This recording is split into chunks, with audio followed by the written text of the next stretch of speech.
আসসালামু আলাইকুম রহমতুল্লাহ। আশা করি সবাই ভালো আছেন। আজ আমি আমার গরুগুলাকে অনেক দিন পরে শ্যাম্পু দিয়ে গোসল করালাম। এমনিতে আমি প্রতিদিন দুইবার করে গোসল করা যখন বেশি গরম পড়ে, কিন্তু আমি আজকে দেখলাম গরুর গায়ে অনেক মরালম জমে গেছে, তাই আমি শ্যাম্পু দিয়ে গোসল করলাম যাতে মরালমগুলা পড়ে যায়।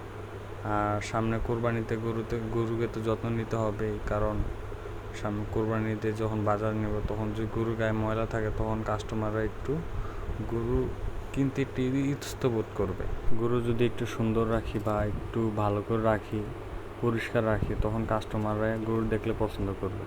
আর আমার খামারি ভাইদেরকে সবার আগেই বলি, এত গরমে গরু দুইবার, যদি বেশি গরম পড়ে তাহলে দুইবার গোসল করাবেন, কারণ গরু গরম পড়লে খাওয়া দাওয়া বা অসুস্থ হওয়ার সম্ভাবনা থাকে। যারা প্রান্তিক খামারি আছেন, এই খামারি ভাইদের উদ্দেশ্যে একটা কথা বলি, আপনারা এই গরমে যখন বেশি গরম পড়বে তখন সকাল আর বিকাল দুই বেলা গোসল করাবেন। গরু যত ঠান্ডা রাখবেন, যত পরিষ্কার রাখবেন, গরু খাওয়া দাওয়া এবং ওষুধ কম হবে।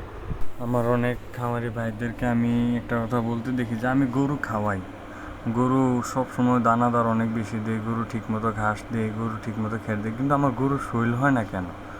আমি বলি, আপনি গরু খাওয়াইলে হবে না, গরুকে একটা রেস্টের জায়গা দিতে হবে, ভালো একটা জায়গা দিতে হবে, আলো বাতাসের জায়গা দিতে হবে, আর সব সময় গরুকে পরিষ্কার রাখতে হবে।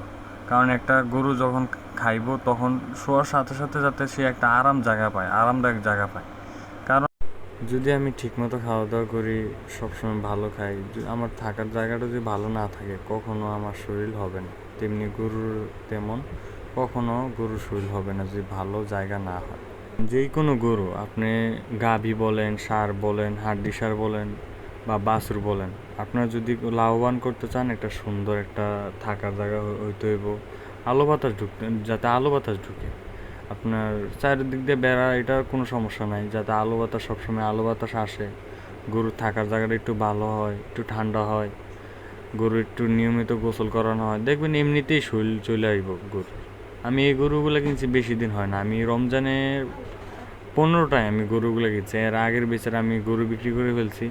আমি গরু পালি আপনার সবসময় গরু, আমি সারা বছরে গরু পালি, কিন্তু আমি গরু পালি 2 মাস 3 মাস, কারণ আমি এত লং টাইমে গরু পালি না, কারণ লং টাইমে গরু লস।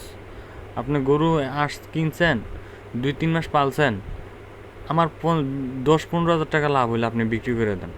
1 মাস 2 মাস আপনি খরচ দিয়ে কত টাকা খাওয়াইছেন, কত টাকা ইয়ে করছেন, এটা করলে আপনার যদি 5,000 10,000 টাকা থাকে, আপনি যদি 10টা গরু পালেন, প্রত্যেক মাসে যদি আপনি 10টা গরু বিক্রি করতে পারেন, আপনি 10,000 টাকা করলে 1 লাখ টাকা। তো আপনি লস এখানে কিভাবে হবে? আপনি সবসময় গরু যত্ন করলে, গরু ঠিকমতো খাওয়া দাওয়া করলে, গরু গোসল করালে, গরু ঠান্ডা জায়গায় রাখলে, আপনি দেখবেন এমনিতেই গরু শরীর আসবে। আর সবসময় একটা কথা একটা খেয়াল রাখবেন যে শীতকালে কেন গরু অসুস্থ হয় না, কারণ গরমকালে কেন অসুস্থ হয়। আপনারা সবসময় দেখবেন শীতকালে দুধ ভালো দিতেছে, একবারে দুধের গাভী হলে শীতকালে দেখবেন গরু একবারে আগের ইলেকট্রিশিয়ান থেকে অনেক ভালো দুধ দিতেছে, কারণ গরু তখন ঠান্ডা থাকে। গরম আবহাওয়াতে গরুর অনেক সমস্যা হয়, আবহাওয়ার কারণে, গরমের কারণে গরু একটু হাঁপায় যায় বা একটু স্ট্রোক করার সম্ভাবনা থাকে।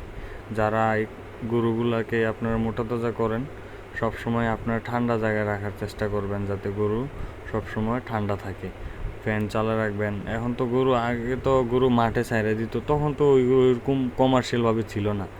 যাই হোক, আপনারা যারা গরু খামার করতেছেন, যারা প্রান্তিক খামারি আছে আমার মতো, তারা সবসময় এই গরমে দেয়া একটা জিনিস খেয়াল রাখবেন, যাতে গরু সবসময় ঠান্ডা রাখার চেষ্টা করে রাখবেন, সবসময় গোসল করানোর চেষ্টা করবেন। দেখবেন গরু এমনিতেই সুস্থ আছে, জ্বর হবে না, ঠান্ডি হবে না, বা গরু কাশবো না, গরু হাঁপাই যাব না।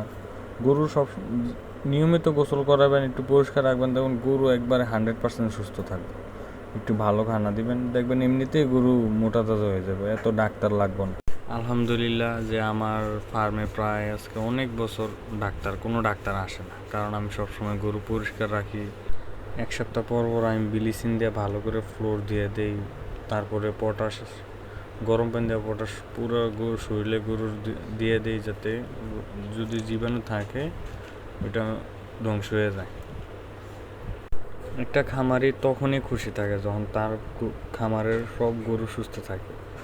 আমার খামারে যদি গরু অসুস্থ হয় আমার অনেক কষ্ট হয়, অনেক খারাপ লাগে, মানে খাওয়া দাওয়াই বন্ধ হয়ে যায় আমার। এমনও খামারে দেখা যায় শুধু গরু পালে কিন্তু লাভ হয় না। কেন লাভ হয় না জানেন? কারণ গরুর প্রতি মায়া থাকে না তার, গরু সম্পর্কে বুঝে না, জানে না।